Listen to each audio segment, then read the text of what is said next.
மனிதர்களாக பிறந்த நாம் அனைவரும் நமது வாழ்வில் செய்ய வேண்டிய கடமைகள் நிறைய உள்ளன. அவை மட்டுமல்லாமல் ஆன்மீக ரீதியாக நாம் செய்ய வேண்டிய சில கடமைகளும் உண்டு. அவை தேவ வழிபாடு, பிரம்ம வழிபாடு, பித்ரு வழிபாடு, அதிதி வழிபாடு, பூத வழிபாடு ஆகிய 5 வழிபாடுகள் ஆகும். இந்த 5 வழிபாடுகளில் நாம் முக்கியமாக கருதப்படும் பித்ரு வழிபாட்டை நாம் அனைவரும் கண்டிப்பாக நிறைவேற்ற வேண்டும். மறைந்த நம் முன்னோர்களை நினைவு கூர்ந்து அவர்களுக்கு தர்ப்பணம் கொடுத்து அவர்களின் ஆசிகளை நாம் பெற வேண்டும். பித்ருலோகத்தில் இருக்கும் நம் முன்னோர்கள் ஆடி அமாவாசையன்று நம்மை ஆசீர்வதிப்பதற்காக பூமிக்கு வர புறப்படுகிறார்கள்.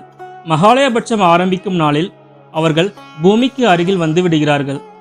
எனவே அவர்களை வரவேற்கும் வகையில் மகாலயபட்சத்தின் தொடக்க நாளான பிரதமை முதல் மகாலய அமாவாசை வரை நம் முன்னோர்களுக்கு தர்ப்பணம் கொடுப்பதுடன் இறை வழிபாடும் செய்ய வேண்டும். ஆவணி மாதம் வரும் பௌர்ணமிக்கு அடுத்த நாள் பிரதமை என்று மகாலயபட்சம் ஆரம்பிக்கிறது.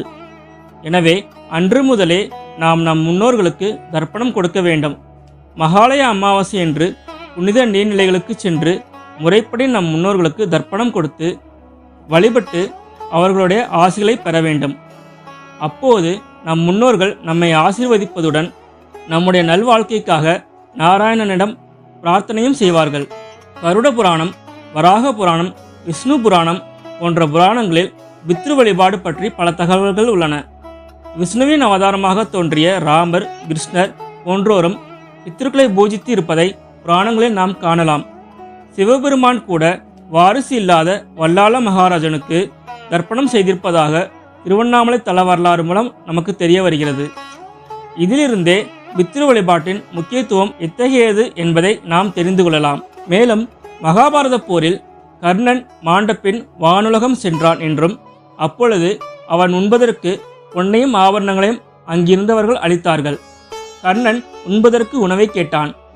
அதற்கு யமதர்மன், பூலோகத்தில் இருந்தபோது ஏராளமான தானங்களை அளித்த நீ உன் மூதாதையர்களுக்காக அன்னதானமோ சிரார்த்தமோ செய்யவில்லை. அதற்கு பரிகாரமாக நீ புரட்டாசி மாதத்தில் அமாவாசைக்கு முந்தைய 15 நாட்களில் பூலோகம் சென்று முன்னோர்களுக்காக அன்னதானமும் சிரார்த்தமும் செய்துவிட்டு வந்தால் இங்கு உனக்கு உணவு கிடைக்கும் என்றார். கர்ணனும் அதன்படி பூலோகம் வந்து அன்னதானமும் சிரார்த்தமும் செய்ததாகவும் அந்த நாட்களே மகாலயபட்ச நாட்கள் எனவும் புராணக்கதை கூறுகிறது. எனவே மகாலயபட்சம் என்னும் அரிய சந்தர்ப்பத்தை நழுவ விடாமல் இருந்தால் லாபம் நமக்கு மட்டுமல்ல, நம் தலைமுறைகளுக்கும் சேர்த்துதான்.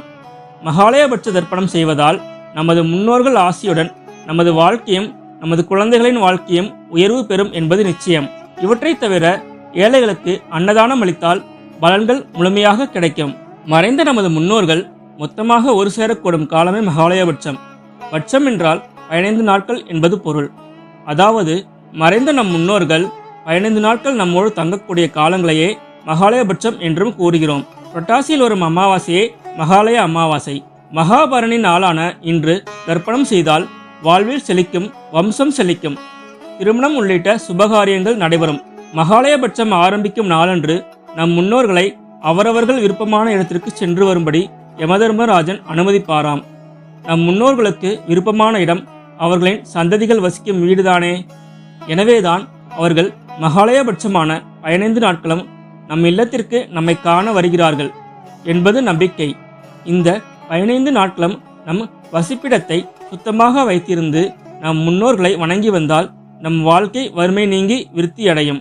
தந்தை அல்லது தாய் ஆகியோர் இறந்த திதி அறியாதவர்கள் கூட இந்த நாளில் அவர்களுக்கான நீர்க்கடன்களை செய்யலாம். அவ்வாறு செய்வதன் மூலம் உரிய புண்ணிய பலன்களை அடைய முடியும். மேலும் 15 நாட்களும் கர்மாவினை செய்ய முடியாதவர்கள் மகாவன்னி தினமான அன்று தர்ப்பணம் செய்வது அவசியம். கூடவே தானம் செய்வதும் அவசியம். மகாலயபட்சத்தின் 15 நாட்களும் நாம் ஒவ்வொரு நாட்களும் செய்யக்கூடிய திதியின் மூலம் நமக்கு எவ்வகை பலன் கிட்டும் என்பதனை யஜுர்வேதத்தில் விளக்கப்பட்டுள்ளது. மகாலயபட்சத்தின் ஒவ்வொரு திதியிலும் தர்ப்பணம் கொடுப்பதன் மூலம் பலன்கள் தரப்பட்டுள்ளன. முதல் நாள் பிரதமை, பணம் சேரும். 2ஆம் நாள் துவிதையை, ஒழுக்கமான குழந்தைகள் பிறப்பார்கள்.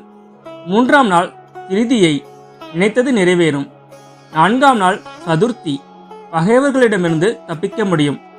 5ஆம் நாள் பஞ்சமி, வீடு நிலம் முதலான சொத்துக்கள் வாங்க முடியும். 6ஆம் நாள் சஷ்டி, புகழ் கிடைக்கும். 7ஆம் நாள் சப்தமி, சிறந்த புத்திகளை அடைய முடியும். 8ஆம் நாள் அஷ்டமி, சமயோஜித புத்தி, அறிவாற்றல் கிடைக்கும். 9ஆம் நாள் நவமி, சிறந்த வாழ்க்கை துணை, குடும்பத்திற்கேற்ற மருமகள் அமைதல், புத்திசாலியான பெண் குழந்தைகள் பிறக்கும். 10ஆம் நாள் தசமி, நீண்ட நாள் ஆசை நிறைவேறுகிறது.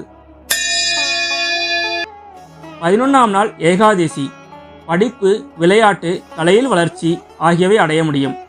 12ஆம் நாள் துவாதசி, தங்க நகைகளை சேர்க்க முடியும். 13ஆம் நாள் திரையோதசி, பசுக்கள், விவசாய அபிவிருத்தி, தீர்க்காயுள், ஆரோக்கியம், சுதந்திரமான வேலை அல்லது தொழில் ஆகியவைகளை செய்ய முடியும். 14ஆம் நாள் சதுர்த்தசி, பாவம் நீங்குதல், எதிர்கால தலைமுறைக்கு நன்மைகளை சேர்க்க முடியும். 15ஆம் நாளான மகாலய அமாவாசை அன்று நாம் தர்ப்பணம் செய்தால் நாம் முன்பு சொன்ன அத்தனை பலன்களும் மற்றும் முன்னோர்களின் ஆசிகளும் கிடைக்கும். வாழ்க்கையில் நாம் மனித பிறவியில் செய்த பாவங்கள் பல. அவற்றில் பெரிய பாவம் என்னவென்றால் அது நாம் நம் முன்னோர்களுக்கு செய்ய தவறிய கடமைகள்.